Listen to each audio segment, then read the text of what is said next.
Hola Natalia, ¿cómo estás? Qué lindo encontrarnos ahora en este podcast. Tendríamos que arrancar presentándonos. ¿Por qué no empezás vos? Hola Ana, siempre lindo encontrarme con vos.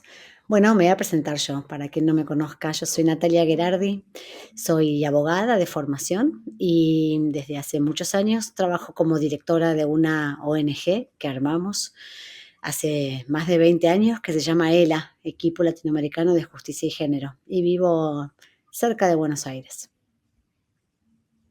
¿Y vos? Ahora me Presentate. presento yo. Soy Ana Correa, soy comunicadora, abogada, trabajo en cuestiones de género y ahora me estoy especializando en todo lo que tiene que ver con violencia digital. Y bueno, estudié varias cosas, además de la beca Chevening, que eso es una de las cosas interesantes, ¿no? Esto de, eh, digamos, de ir probando, de ir formándote a través del tiempo en distintas cuestiones que te interesan. Pero yo quería preguntarte, porque el otro día en una charla escuché que después de la beca Chevening como que cambió tu vocación, como que fue un cambio enorme en tu vida. Contá bien cómo fue eso. Yo digo que tuve dos vidas profesionales, ¿no? En mi vida anterior yo era abogada corporativa, abogada de un estudio de empresas. Y eso era en los 90. Yo estudié derecho sabiendo que no me interesaba necesariamente la clásica forma de ejercer el derecho, ¿no? Sabiendo que lo que no quería hacer era tener un estudio jurídico y clientes y ejercer el derecho como una profesión liberal.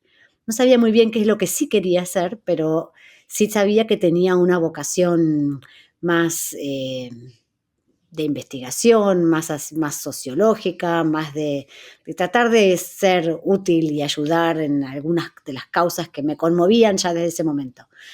Pero me costaba encontrar, mientras estaba en la facultad, en los fines de los 80, principios de los 90, algo en la carrera de Derecho de la Perdón, Universidad de Buenos en qué Aires. facultad? Ah, ok. En la Universidad de Buenos Aires, yo estudié en la UBA.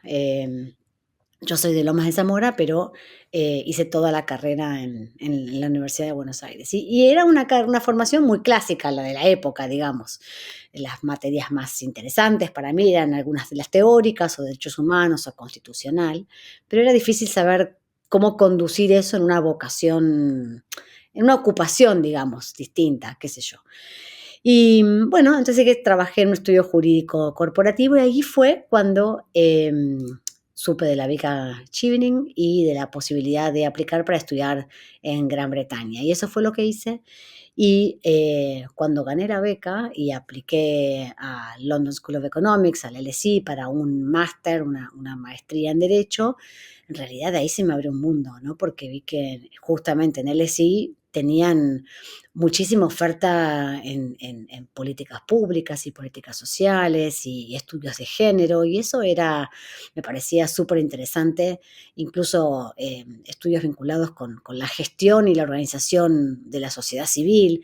Y bueno, me las arreglé para hacer una maestría que combinara todas esas cosas, ¿no? Un poco de derecho y de derechos humanos, pero también de políticas públicas y políticas sociales. Y ahí descubrí que había otra forma de mirar y de entender el derecho y otras formas de inserción laboral también posibles, ¿no? Que había, que aquello que me parecía interesante también podía ser un trabajo. Y entonces volví a Argentina buscando cómo hacer eso. Quiénes eran las personas que existían en Argentina, que obviamente tenían todo ese recorrido y esa experiencia, solo que yo no las conocía, y quiénes eran, dónde estaban y cómo hacer para acercarme a ellas. Y así fue que bueno, conocí algunas de las que después fueron mis grandes mentoras y amigas, ¿no? Y conocí todo un recorrido de trabajo del movimiento de mujeres y del feminismo jurídico súper rico e interesante, y al que me sumé primero como, nada, colaboradora ad honorem, digamos, trabajando gratis en mis horas post empleo, solo por el gusto de aprender y de estar cerca y entender ese mundo que me apasionaba.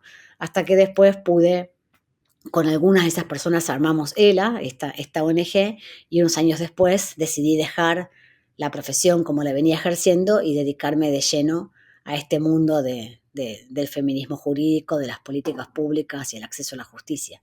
Así que eso, de alguna manera, la beca Chivering divide mis dos vidas profesionales, ¿no? Mi vida anterior como abogada corporativa, de la que también estoy orgullosa porque aprendí un montón, conocí gente y fue muy formativo, y parte de eso también lo aplico ahora en los últimos 15 años de profesión en el que dirijo esta ONG. ¿Y para vos? ¿Cómo fue para vos tu vida pre y post Me Chevening? encanta, igual te estaba escuchando con mucha atención e entusiasmo porque me encanta además cómo por caminos distintos nos encontramos no solamente en la beca Chipnin, sino en un trabajo importante y en un activismo importante por los derechos de las mujeres, ¿no? Pero fue totalmente distinto. Yo te cuento que yo estudié Derecho, pero fundamentalmente porque yo como que crecí cuando resurgió la democracia y como que me volví como una fanática de la democracia, de las instituciones democráticas, siempre me gustó mucho la política. Entonces, estudiar Derecho también en la Universidad de Buenos Aires, una gran universidad pública de la Argentina, eh, era como para tener una carrera de grado. Me gustaba el derecho penal, pero lo que más me interesaba era estudiar como con un compromiso enorme con todo lo que tuviera que ver con la democracia. Y después el camino me fue llevando por la comunicación y me acerqué también a la política por la comunicación política. Entonces yo apliqué a la beca más pensando en la comunicación y cometí un error para todos los que están escuchando que van a aplicar en la beca, que por cuestiones laborales, familiares y demás, yo pedí no quedarme un año, sino menos tiempo, porque necesitaba volver antes, entonces no pude hacer el máster, pero hice un posgrado en comunicación política y en parte fue genial porque hice entonces seminarios en la Reuters Foundation, en la Unión Europea, en una institución que se llamaba Spokesman, dedicada a todo el tema de la vocería política. Eh, y mi interés mayor en la beca, además de esto, es que como también quizás por origen familiar o inquietud, quise aplicar a la beca también porque siempre tuvo, por una cuestión familiar o de interés particular, mucho interés en todo lo cultural. Y mi mamá siempre me decía lo importante que era la cultura británica. Entonces, también relaciono todo lo que tiene que ver con la cultura británica con mis inquietudes posteriores, o sea, la política, la justicia, todo tiene que ver con Charles Dickens, el feminismo con Virginia Woolf. Entonces tenía que ver con abrir la cabeza y también como mi mamá tenía una situación económica complicada, era esta cosa de yo jamás podría estudiar afuera digamos, por mis medios. Y la beca Chipning, yo le agradezco un montón eso, porque, Es una beca digamos, súper haber podido generosa. acceder, súper generosa, una muy buena beca, y no es porque esto lo organice digamos, lo organiza la misma beca, pero de verdad yo estoy súper agradecida y también estoy agradecida a la universidad pública, porque yo creo que cuando apliqué, de última había estudiado una carrera que estudian miles y miles de personas en el mundo, pero haber estudiado en una universidad pública en la Argentina tenía su peso. Y también esto de las inquietudes, me gustó mucho que valoraran el interés por la cultura, el interés por la vinculación, digamos, esto de entender. Yo después, años después, hice una maestría en Relaciones Internacionales en Flaxo y la Universidad de Barcelona, pero esta cosa de ampliar la mirada. Y me acuerdo que me invitaban a tomar algo, que yo ahora cada vez que me llama un aspirante le digo, le ofrezco lo mismo que me ofrecieron a mí. Me invitaban y me decían, yo te voy a explicar lo que significa viajar. Y para mí fue un sueño. Y esta cosa de sentir eso, que tenía la cosa meritocrática en el buen sentido. Bueno, la voy a pelear y bueno, gracias a eso conocí por primera vez Gran Bretaña y la cultura y la llamaba a mi mamá, mirá, estoy en el lugar donde nació Shakespeare. y me ¿Estuviste en parecía Londres, alucinante. Ana? ¿En los cursos que hiciste los hiciste en Londres o Estuve en dónde? Londres, estuve una parte en Norwich, haciendo la parte de Ah, inglés que me faltaba, después en Londres, y los cursos los iba haciendo eh, digamos, iba viajando en distintos lugares. Por eso, por más que cometí ese error de no hacer el máster, lo que estuvo bueno es que eran cursos más breves, pero en distintos lugares de Inglaterra. mirá qué bueno. No, yo estuve en Londres y elegí Londres porque era una ciudad que había tenido la suerte de conocer y sentía que iba a poder estar a gusto, ¿no? O sea, bueno, un año es mucho tiempo y entonces quiero estar en un país cuya cultura me resulta como interesante y familiar por el colegio, por oportunidades que había tenido antes y entonces eh, no me equivoqué, ¿no? Londres es una ciudad cosmopolita, de mil oportunidades, súper interesante.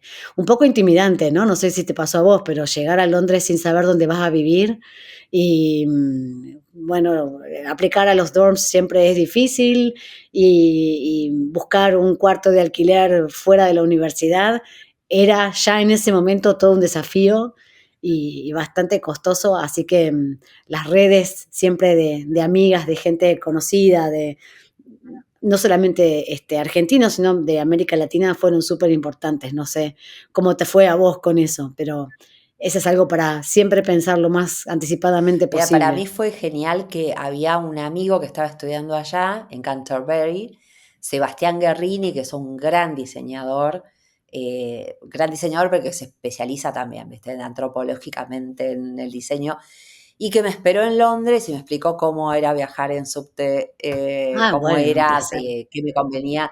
Bueno, me hizo 2 días o un día entero y más, pasándome todos los tips, pero sí, eso me parece fundamental. Y bueno, toda la gente que encontré ahí, que fue hace muchos años, como que con todas seguí en contacto. Igual, Natalia, además de estos como orígenes en la vocación de la profesión, a mí me interesaba mucho preguntarte, no puedo evitar digamos, con lo que está pasando ahora en el mundo y los ciclos que tiene nuestra historia, ¿cómo desde que vos empezaste con esto del derecho feminista, a cómo está el mundo ahora en cuanto al derecho feminista, que obviamente necesitaríamos una serie de podcasts para completarlo, pero brevemente, qué reflexión te merece ahora, digamos, todas esas luchas y sentir que tantas cosas están tambaleando? Mira, primero creo que a mí me abrió mucho la cabeza la oportunidad de la maestría para conocer aquello que todavía no se estudiaba, ¿no? En las facultades de Derecho y en muchas otras facultades en aquella época. Y eso cambió. Cuando volví a Buenos Aires y por la misma época había vuelto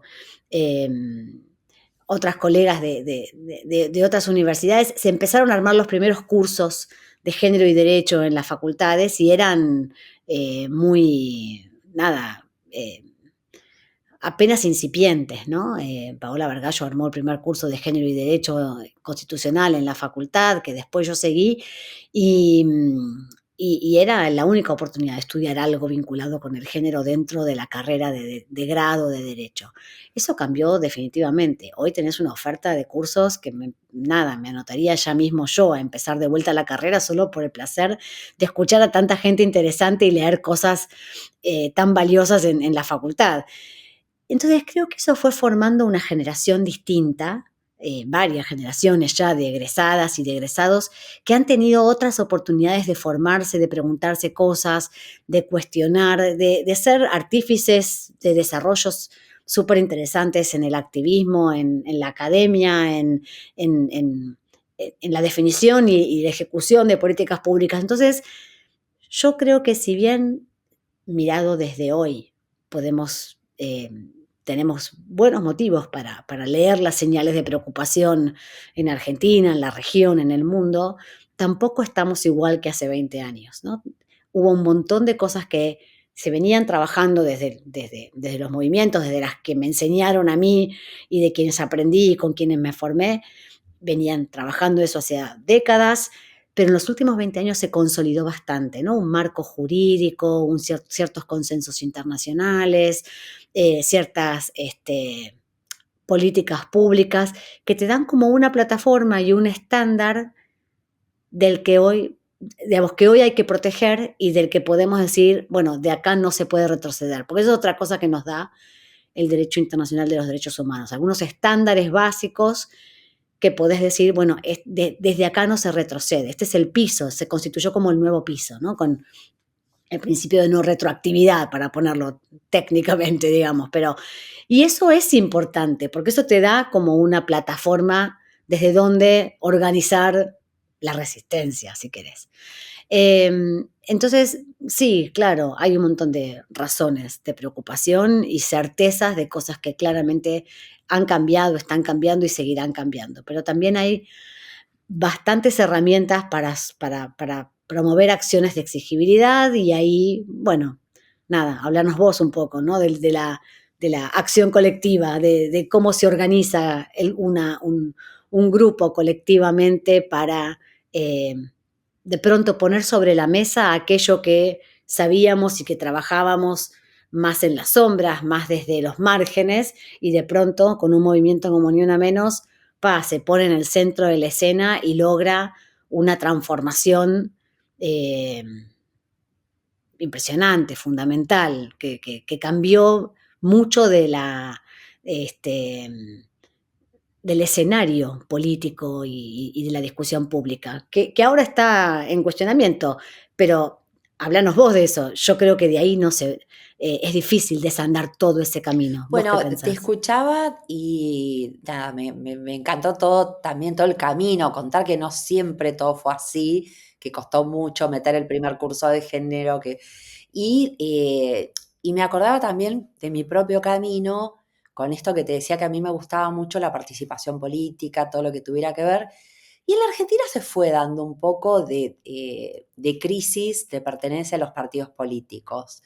Yo creo que por eso también, a mí que siempre me gustó mucho la participación, encontré, más allá que, digamos, la propia historia, la propia historia feminista de la Argentina fortalecía este movimiento, yo encontré en el activismo feminista una herramienta para no estar presos dentro de los partidos políticos. Igual yo súper celebro a los que militan en los partidos políticos, pero a mí me dio una cosa de, bueno, acá hay mucho para hacer, quizás me siento más cómoda no teniendo el corset, porque aparte en la Argentina hoy vemos que hay muchos dirigentes que se pasan de partidos por algún cargo, por, digamos, el otro día Carlos Pañi, que es un periodista acá muy reconocido y muy influyente en la Argentina, decía, extraño cuando había dos partidos principales y otros partidos más chicos, pero uno pertenecía a esos partidos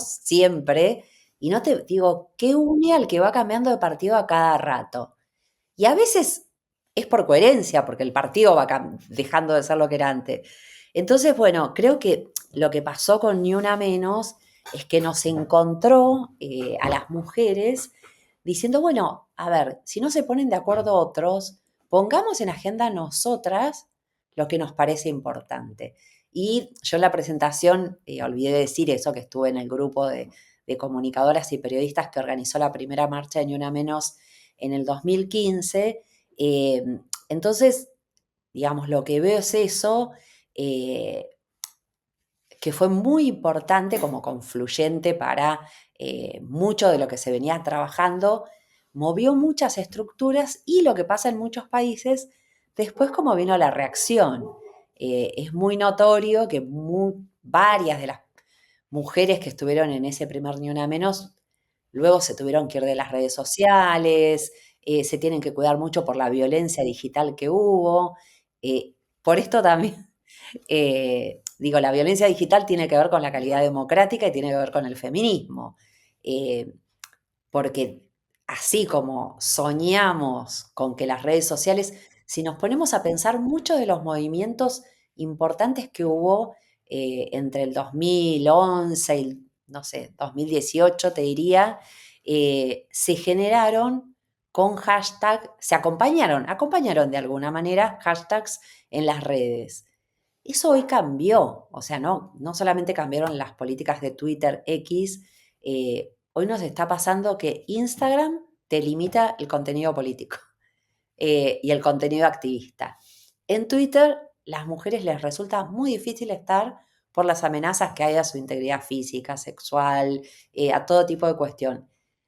Hoy sería muy difícil, igual lo logramos, igual seguimos lográndolo, pero es como que, volviendo a Virginia Woolf, lo que era el cuarto propio del que hablaba Virginia Woolf, que hoy sería el entorno digital, hoy las mujeres no tenemos un lugar seguro digitalmente para expresarnos, para comunicarnos, que es el lugar donde eh, la mayoría, los que tenemos el privilegio de tener herramientas digitales y entornos digitales, porque hay una gran brecha en la accesibilidad digital, pero tampoco estamos seguras ahí. Entonces, bueno, pensando que, digamos, como para no ser pesimistas, los avances iban a tener su reacción. Muchas mujeres que fueron muy importantes como editoras de género, o sus medios desaparecieron o las expulsaron. Entonces, bueno, lo que me entusiasma un poco es esto de que siempre nos volvemos a encontrar en el feminismo, ¿no? Nos encontramos con renovadas luchas, con espacios diferentes. eh, Algunas cosas asustan porque decimos, pará, de nuevo vamos a tener que discutir esto. Eh, pero, bueno, una de las cosas buenas de estar en red es eso, de sumar fuerzas, desde los saberes y experiencias de cada una, ¿no? Me parece que pensar siempre que cualquier red se potencia en la diferencia quizás de origen, de conexión, a veces tiene que haber como, yo siempre digo, postulado básico, democracia, derechos derechos humanos para todas y todos. Pero qué loco, ¿no? Cuando esos postulados que comparto son como básicos, es como el mínimo, el piso mínimo del consenso democrático que se construyó con tanto esfuerzo y con tanto dolor en Argentina. Qué loco cuando eso mismo es puesto en cuestionamiento, ¿no? Cuando el valor de la democracia y el valor de los derechos como reivindicación y como aspiración es puesto en cuestionamiento y es parte de la crisis de los partidos políticos, pero también de la recurrencia de las crisis argentinas, de la recurrencia también de la frustración que para gran parte de la población eh, sienten que son como palabras vacías. Y siento que nuestro trabajo como sociedad civil, en combinación con la comunicación, con el activismo, es recordar el contenido y cómo esas palabras no son palabras vacías, sino que en realidad se transforman la vida de las personas, ¿no? Y tienen la potencialidad de transformar la vida de las personas y brindar la plataforma de exigibilidad para que eso avance todavía más en aquellos lugares donde no ha llegado. Pero hoy tenemos como de frente esa frustración, a veces también incluso de la gente más joven. Yo me acuerdo de algo que aprendí en mi tiempo en Londres y que no fue necesariamente, bueno, un poco motorizado por los estudios, pero también de lo que empecé a mirar, ¿no? A partir de la maestría, y era el uso de la evidencia para la política pública, ¿no?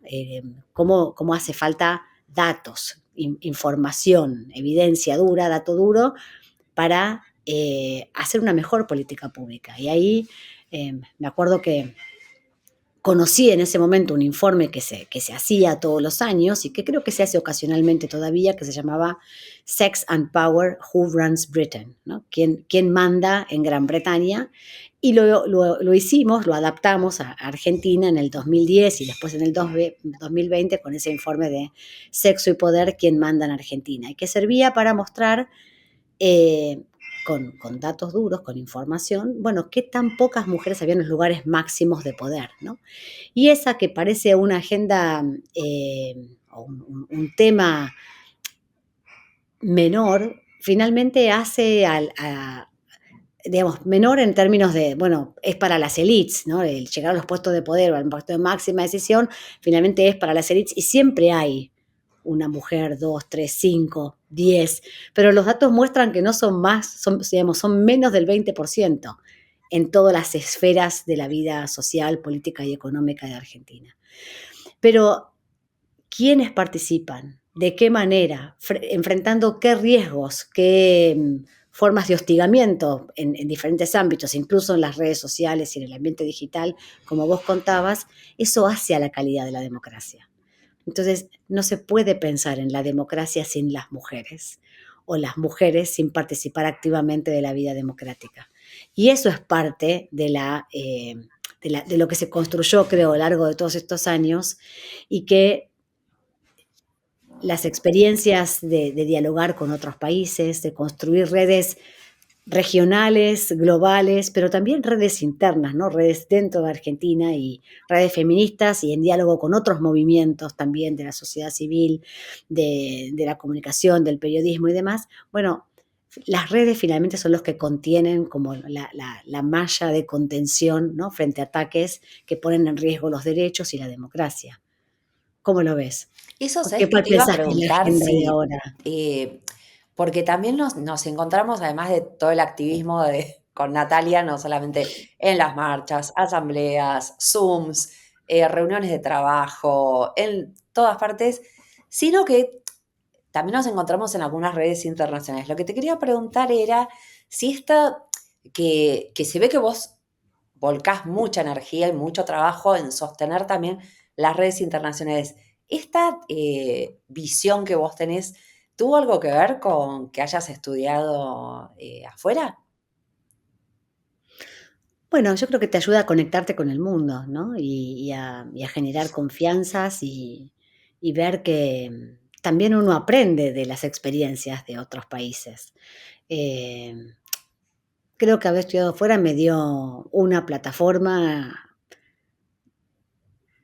entre otras, que ayudaron después a conocer a la gente súper valiosa que hay en todas partes. Yo estoy alucinada, ¿no? Siempre uno va a cualquier reunión, vas a cualquier reunión y es como la posibilidad de aprender permanentemente de experiencias, de gente más grande y gente más joven, de gente en diferentes contextos.